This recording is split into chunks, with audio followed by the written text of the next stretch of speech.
can actually be able to debunk a negative stereotypical representation of the African continent that have plagued us for a long time. What does the future of PR and strategic comms in Africa look like in the communication space? Communications is used to better tell stories or to better preserve and promote whatever has already been done by the company. Communities that have been marginalized in the past, or representing stories that we've never had a lot of content, or rather lots of background information. It really needs a lot of research, it needs a lot of understanding, it needs a lot of breaking down the complex jargon, but most importantly, the end message or the end communication really has to come out strong, really has to come out convincing. What is that thing that makes you wake up every day and still choose to do PR? The one thing that makes me get out of my bed and makes me want to do PR. Okay.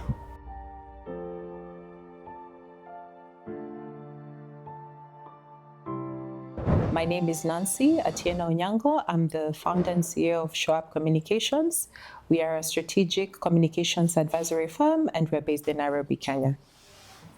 Okay, so being that Show Up does things to do with PR, and this year's theme is the golden age of strategic PR, what does this thing mean in today's rapidly evolving communication landscape? Thank you for the question. I think this is a very exciting time for us as PR professionals or strategic communications professionals working in the sector, working in the African continent, because this is an opportunity for us to tell our stories, to shift narratives, and to really come out strong in ensuring that we are preserving and promoting and sharing our stories widely, so that we can actually be able to debunk a negative stereotypical representation of the African continent that have plagued us for a long time. And I know for those of us in the sector, for many years, we've really wanted an opportunity where we can actually see our stories, we can actually be known for interesting narratives, interesting histories being shared. And it's really a golden age, because now we are seeing a big shift. We are seeing new influencers coming on board. We are seeing new digital storytellers coming on board and really telling stories in different formats, in different methodologies that really capture our hearts, capture our souls, capture our minds, and really get us to be appreciated, and also not only just being appreciated, but they're launch pads for many things. Launch pads for innovation, launch pads for many avenues where we can actually see growth in trade, in investments, in communities, in associations, in friendships. And all this is just unlocking possibilities and unlocking potential of growth in many, many sectors, which the end result, I'd say, is a positive growth for our continent, for our people, for our young people, and the golden age is growing and growing fast. So for us as professionals, it's seeing how can we strengthen the efforts that are out there to ensure that when people are looking for information, it's the correct information, the facts are real, the representation is true, and people are being represented in dignity, and people are really proud about what they see, and they can really benefit from the information and the content and the knowledge that is being shared out there. Okay, that's nice. So what role is human-centered storytelling and authenticity play in today's communication? Okay, thank you for that. When we say human-centered, first of all, it starts by dignity, dignity and putting humans or people at the center of communication. And this can't be done in isolation without thinking about the stories, the origins, the sensitivities that these people, or rather the communities that we are representing, And I'd like to say, first of all, it's a big challenge that we've had over the years, especially when it comes to representing communities that have been marginalized in the past, or representing stories that we've never had a lot of content, or rather lots of background information. So the human-centered approach really helps us to, first of all, understand what is the issue at hand, how can we represent the people with dignity, and then secondly, how can we actually mainstream complex, easy to communicate, difficult, controversial topics out there. And with that, it really needs a lot of research, it needs a lot of understanding, it needs a lot of breaking down the complex jargon. But most importantly, the end message, or the end communication really has to come out strong, really has to come out convincing. I'd say the minors, first of all, with sensitivities, there's issues of consent, there's issues of ensuring that the end communication, first of all, is appreciated by the recipients, and the end result is it has to translate to impact, it has to translate to change. So using sharp communications as an example, how do organizations build trust and meaningful public engagement? Building trust, we build trust by, one, ensuring that we are true to our word. So when we are true to our word, of course, we can't use communications as a tool to fix bad policies, governance issues, or lack of or challenges within organization. Communications is used, one, to make to better tell stories, or to better preserve and promote whatever has already been done by the company. So for the trust building aspect, I'd say, one, it has to be a habit for organizations, one, to really be true to their word on what they're offering. One, by ensuring that they have strong values, they actually have strong governance systems, and also even the products and services that they're selling, one, it's of value, and it's really quality stuff. So that with communications now, you can really use that to pivot and really get people closer to the heart of the business, or to the heart of what you do. And businesses, or rather companies, are now looking at more experiential ways of engaging with their customers, engaging with their clients, engaging with their funders, engaging with the many stakeholders that they have. So how can you build trust? You can only build trust through ensuring that the 360 degrees formation of your business is in order, so that whenever you're selling something, or whenever you're doing something, your house is in order, first of all, so that communications now just helps to leverage that. And the world has become very experiential, where you see somebody taking a soda and posting a review in real time. The other day, I remember I went to this event, and I bought a packet of biscuits, and it was meant to be long life. And I think two days later, opening it, it had formed mold. So how do you build trust in such an instance where you're selling a product, you've convinced a customer, but then when the customer has the experience of it with the product, it's something negative. So back to my words, where you just have to make sure that all the quality controls, checks and balances are in order, so that strategic communications now is a tool now that helps to further grow your business, to better tell your stories, and not to expose the vulnerabilities that can now get people upset about 1 to 3 things that may crop up. So it's a very complex, evolving world that we live in, because everything is first real time, evolving, but with the proper planning and ensuring that you're having the proper checks and balances, then you can actually be able to just make everything to be okay. Okay, yeah, that's well explained. So you have over 2 decades of experience. what are some of the biggest communication gaps you feel organizations still navigate today? Okay. 2 decades. 2 decades in the sector. I mean, I'm really happy having today World PR Day, just an opportunity to look back and see how we've evolved, you know. I remember back in the day when we started, I used to cut newspaper clippings and put them in a file. Now there's tools, you know, that you look at, and you can actually be able to look at sentiment analysis. You can look at media mentions. So there's a lot. That has changed. The biggest communication gaps, I'd say, looking back and just using my newspaper clipping experience, because I think that was the most, for me it was fun because it was more about capturing moments. Yeah. And I remember there was a big festival that I was organizing and managing the PR aspects of it. The biggest challenge reflecting back, I'd say, is one on the preserving, promoting and sharing our stories.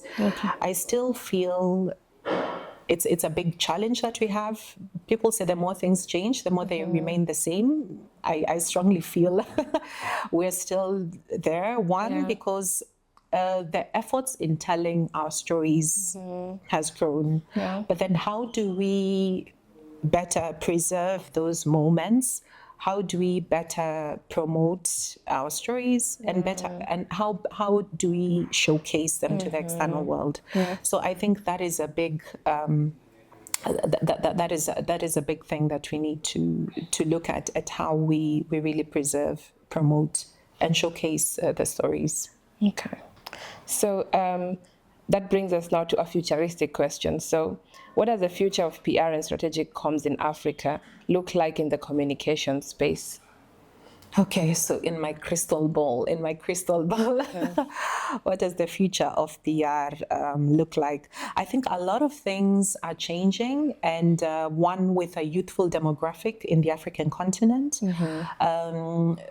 Social media is big, and we're having high mobile phone usage within the African continent. So we have a new trend of storytellers or narrative shapers now using social media as a primary tool. So it's really a big thing that we really need to look out for and see how best we can build capacity. We can work together with these new storytellers that are coming up. Just the fundamentals of just good storytelling and what it entails, and ensuring that we are telling stories of impact. And also, most importantly, we are preserving and promoting our culture. Now it's very easy to learn a new language, and also it's very easy also to translate. The tools for storytelling have evolved. So traditionally, you are limited with your vernacular or your first language in telling a story, but now it's very easy because you can produce a story in Kiswahili, translate it in Dolo, Kamba, French, Spanish. So it's really things have really evolved. So you can really meet, connect, storytell, and create this whole ecosystem where you're cross-pollinating across different cultures. So I think that's also an exciting time for us within the space, because then we can actually not just tell stories for one community or for one particular place. We can actually widen the circle and tell stories widely. Then the other thing is on mobility. Mobility now is easy to move. I'd say, when I say easy, I'd say the movement across different countries, it's been made easy by one. You can travel across different countries now visa-free. You can actually be able to have live stream, even if you can't travel to a particular place. So it's very easy or manageable to actually be here and communicate with colleagues across borders through the various digital tools that we have.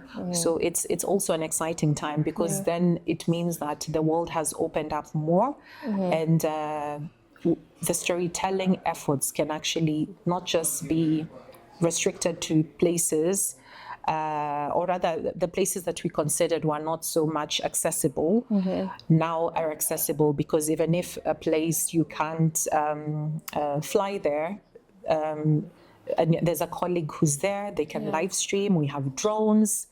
You know, there are many ways of storytelling. So I think it's very interesting that you can actually be able to do that. And then I'd say narratives are now being debunked, and the negative stereotypical representation of the African continent is now not just restricted to our stories being told by others, but we are now increasingly telling our own stories, because we are just using our mobile phone.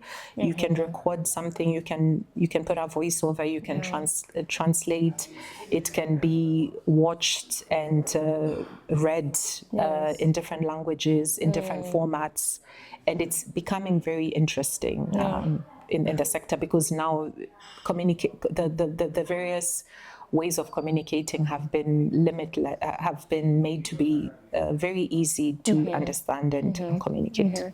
So a bonus question: what is that thing that makes you wake up every day and still choose to do PR? Okay, the one thing that makes me get out of my bed and makes me want to do PR. Okay, so I'd say PR, is it PR brought out the best in me, because I've always loved people, I've always loved places, I've always loved faces. And for me, public relations, or rather communications, it's all about joining the dots. It's all about making the world a happy place to live in, seeing a difference in the society, just making life fun and interesting, and just being the person who joins the dots. So what makes me want to wake up every day is just the fact that through my skills and my passion, which one is on storytelling, just the mere fact of just doing that, you know, connecting people, connecting places, and just being madly in love with our continent, and just the opportunities that exist across sectors is what just makes me really just want to be involved in communications, and through our work across sectors, be it agriculture, be it trade and investments, be it working with young people, be it working with governments, you know, there's always that opportunity of who's going to connect the dots, who's going to make sure that whatever we are doing grows legs, grows hands, and translates into impact. So when I think about that, I mean, it's just something fun, because there's always work to be done, whether it's in your church, whether it's in the office, whether it's in your local community, whether in your school, there's always something to be done. And that response is always communication related. And to me, I mean, I always get my hands dirty and just, it's fun, you know, it's fun because you'd be taking pictures, you'll be working on a strategy, you'll be working on a policy, there's always something to be done. So for me, I'd say it never gets boring. At the heart of everything, the communications function is essential. And it's one of the most important I'd say it's one of the most important components in getting things done, that sometimes we think about it as an afterthought, but then when you think about it from the onset, it makes it easy. So for me, if I'm not doing this, then, you know, everything that you do, when you're thinking about a recipe, when you're thinking about, let's say, making a meal, what will you look for? A recipe. A recipe is comes, you know. When you're thinking about buying fertilizer for your farm, I mean, you need to read reviews. You'll go and look for the best reviews. That's the communications there. When you're thinking about governance and policies and everything related. It's communications. So for me, it's a skill set, or it's a function that you can't remove from our day-to-day activities.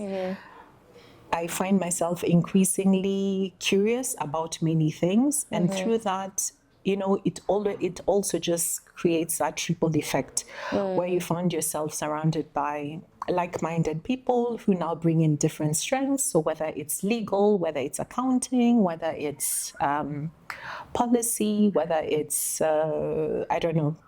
building and construction, you all complement each other. And through communications, now the product or the launch or the event gets to see the light of day. Okay. So in everything that we do, there's communications, there's PR in it. So it's just how you understand it. And for us working in the sector, I always call myself, we're the flies in the walls, because we get to see everything and you get to appreciate it before, while it's in the ideation phase, as it evolves, and after, because you're the custodian of all that. Okay, so just a word of advice to all the people in PR, especially those young people joining it. If I was talking to my 20-year-old self, one, invest in yourself. Invest in yourself means that you really have to be the custodian of the crystal ball of your life. You need to be able to look and see, yes, I work in comms, I work in PR, I work in marketing. What do I want to see 20 years from now?